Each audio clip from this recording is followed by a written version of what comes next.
Hello students, आज हम catalyst and catalysis के बारे में स्टडी करने वाले हैं।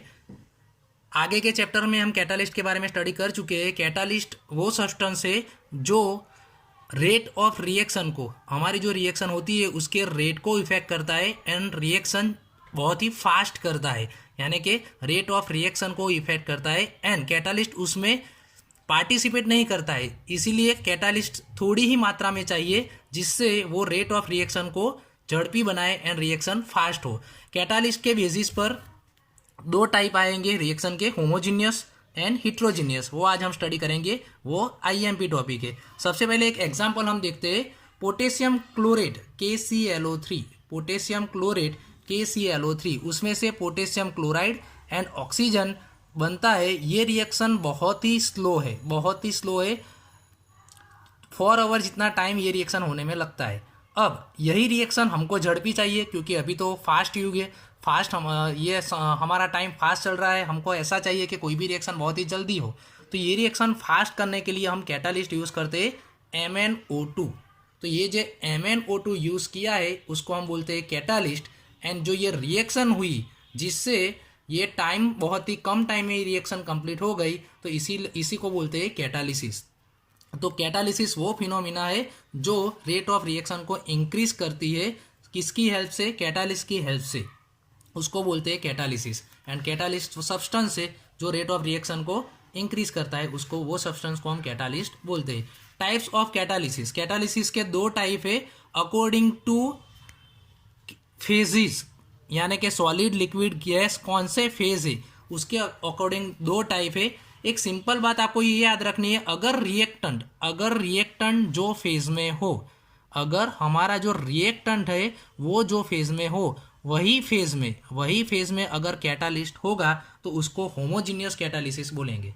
होमोजीनियस कैटालिस्ट यानी कि catalyst which exist in the same phase as the reactant, यानी कि अगर रिएक्टेंट सॉलिड हो तो हमारा कैटालिस्ट भी सॉलिड हो, अगर रिएक्टेंट लिक्विड हो तो कैटालिस्ट लिक्विड हो, रिएक्टेंट गैस हो तो कैटालिस्ट गैस हो। यानी कि रिएक्टेंट, हम प्रोडक्ट नहीं देखेंगे, रिएक्टेंट की जो फेज होगी वही सेम फेज अगर कैटालिस्ट की होगी तो उसको होमोजीनियस रिएक्शन बोलेंगे, कैटालिसिस बोलेंगे। एंड हिट्रोजीनियस तो उससे उल्टा लिखना है, अगर कैटालिस्ट वही फेज में ना हो जो रिएक्टेंट की फेज हो, वही फेज में ना हो तो इसको हिट्रोजीनियस कैटालिसिस बोलेंगे।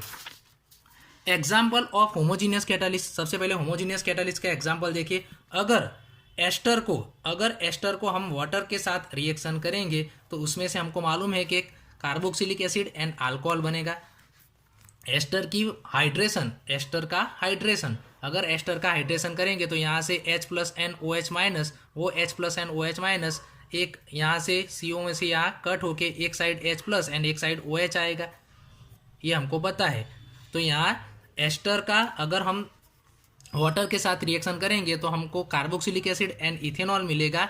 यहाँ हम जो एसिड यूज़ करते हैं वो एसिड कैटालिस्ट है जो एक्वियस फॉर्म में। एंड हमारा एस्टर भी कौन से फॉर्म में है? एक्वियस, यानी कि हमारा जो रिएक्टेंट था वो जो फॉर्म में था वही फेज में हम कैटालिस्ट यूज़ करते हैं। कैटालिस्ट एंड रिएक्टेंट दोनों के फेज सेम है, इसीलिए इसको बोलेंगे होमोजीनियस कैटालिस्ट। दूसरा है सल्फर डाइऑक्साइड की अगर ऑक्सीजन के साथ रिएक्शन करे, तो सल्फर ट्राइऑक्साइड बनता है। इसमें हम नाइट्रस ऑक्साइड यूज़ कर सकते हैं NO, तो NO गैसियस फॉर्म में है एंड हमारा सल्फर डाइऑक्साइड है वो भी गैसियस फॉर्म में है। तो कैटालिस्ट वही फॉर्म में है जो रिएक्टेंट जो फॉर्म में है, जो फेज में है। तो रिएक्टेंट एंड कैटालिस्ट दोनों के फेज सेम है, इसीलिए इसको होमोजीनियस कैटालिस्ट बोलेंगे। हिट्रोजीनियस कैटालिस्ट की बात करें तो सल्फर डाइऑक्साइड की सल्फर ट्राइऑक्साइड बनाने के लिए एक फेमस हमको मालूम है वेनेडियम पेंटोक्साइड, जो हम सल्फ्यूरिक एसिड बनाने के लिए ये रिएक्शन हम यूज़ करते हैं। तो सल्फर डाइऑक्साइड की ऑक्सीजन के साथ रिएक्शन करेंगे, सल्फर ट्राइऑक्साइड बनेगा, लेकिन उसमें हम यहाँ vanadium pentoxide V2O5 solid reactant use करते हैं। तो V2O5 सॉलिड रिएक्टेंट यूज़ करते हैं। एंड यहाँ SO2 है जो सल्फर डाइऑक्साइड है हमारा रिएक्टेंट, वो गैसियस फॉर्म में, ये गैसियस फॉर्म में, ये सॉलिड फॉर्म में, यानी कि दोनों अलग अलग फेज में है। अलग अलग फेज में अगर हमारा रिएक्टेंट एंड कैटालिस्ट वो अलग अलग फेज में होगा तो उसको हिट्रोजीनियस कैटालिस्ट बोलेंगे। एमोनिया की हमने देखी है, एमोनिया बनाते हम N2+H2, तो वो रिएक्शन में भी हमको मालूम कि N2+H2 गिव्स NH3, उसमें हम Fe आयन यूज़ करते हैं। तो आयन जो यूज़ करते हैं वो सॉलिड फॉर्म में है, आयन जो है वो सॉलिड फेज में है, एंड नाइट्रोजन एंड हाइड्रोजन वो गैसियस फेज में है। हिट्रोजीनियस कैटालिसिस की मैकेनिज्म के बारे में हम स्टडी करेंगे। उसका एक एग्जांपल से हम देखेंगे कि SO2 sulphur dioxide and oxygen ये दोनों सल्फर ट्राइऑक्साइड बनाते हैं, तब हम वेनेडियम पेंटोक्साइड हम कैटालिस्ट यूज़ करते हैं।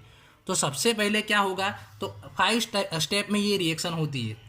हिट्रोजीनियस कैटालिसिस 5 स्टेप में रिएक्शन होती है। सबसे पहले हमारा जो वेनेडियम पेंटोक्साइड कैटालिस्ट है, वो वेनेडियम पेंटोक्साइड कैटालिस्ट पर सल्फर डाइऑक्साइड जो रिएक्टेंट है, वो सल्फर डाइऑक्साइड रिएक्टेंट उसके ऊपर डिफ्यूजन होगा, यानी कि उसके ऊपर आएगा। हमारा जो रिएक्टेंट है वो कैटालिस्ट पर आएगा। यहाँ फिगर से आप देख सकते हो कि सबसे पहले हमने ये कैटालिस्ट लिया है वेनेडियम पेंटोक्साइड। हम एक एग्जांपल ले लेके वेनेडियम पेंटोक्साइड यहाँ लिया है, तो उसके ऊपर रिएक्टेंट जो गैसियस फॉर्म में है सल्फर डाइऑक्साइड, वो रिएक्टेंट सबसे पहले उसके ऊपर डिफ्यूज होगा, यानी कि diffusion of molecules to surface. Catalysis में सबसे पहले जो कैटालिस्ट होता है उसकी सरफेस पर रिएक्टेंट के मॉलिक्यूल डिफ्यूज होकर फिर वो उसके अंदर एड्सॉर्ब हो गए। तो ये सेकंड स्टेप है, एड्सॉर्प्शन ऑन टू सरफेस, यानी कि सरफेस पर एड्सॉर्प्शन स्टार्ट होगा। तो यहाँ एड्सॉर्प्शन हो गया किसका, मॉलिक्यूल जो रिएक्टेंट के थे वो मॉलिक्यूल का एड्सॉर्प्शन हो गया। फिर प्रोडक्ट बनेगी, थर्ड स्टेप में प्रोडक्ट बनेगी, यानी कि यहाँ सल्फर ट्राइऑक्साइड हमारा बन गया, प्रोडक्ट बनी, फॉर्मेशन ऑफ प्रोडक्ट बन गई। अब प्रोडक्ट रिमूव होगी, तो सबसे पहले प्रोडक्ट है वो यहाँ एड्सॉर्प्शन से उल्टी प्रोसेस होगी, यानी कि डिसॉर्प्शन होगा, यानी कि प्रोडक्ट यहाँ से बाहर निकलेगी। जो रिएक्टेंट एड्सॉर्ब हुआ था तो प्रोडक्ट बने, तो वो प्रोडक्ट यहाँ से रिमूव होगी, यानी कि डिसॉर्प्शन ऑफ